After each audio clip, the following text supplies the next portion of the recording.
I'm not quite at the halfway mark of my phase one implementation, so we're going to call this the partway mark.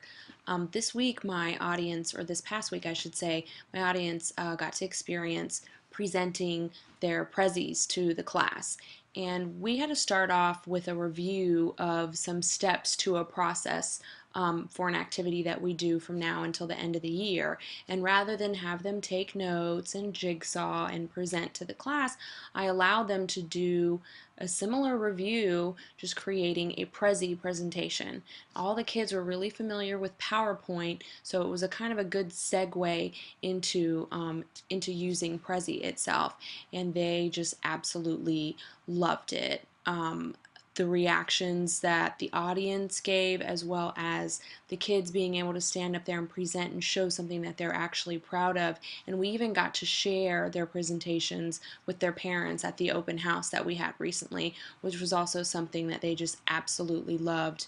A couple of surprises that kind of came my way is that there were not updated versions Adobe Flash Player on all the computers at my school. So that kind of presented a little bit of a problem, and the actual Prezi website wasn't working as well as was hoped, but I was actually able to get it under control fairly quickly, and I had warned the students ahead of time that this year we're going to be using a lot of programs that I'm not too familiar with, and that, several things like this might pop up from time to time, so we just have to be patient and work through it.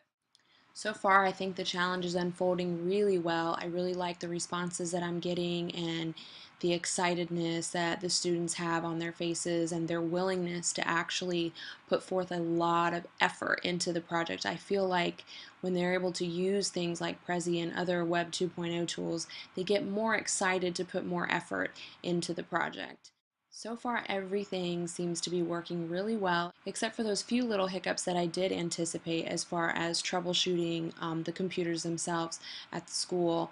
But I also had spoken with our tech lady before school started this year and let her know about all the different things that I was going to be trying, so she could expect for me to be kind of harassing her a lot throughout the year to make sure that everything is working correctly.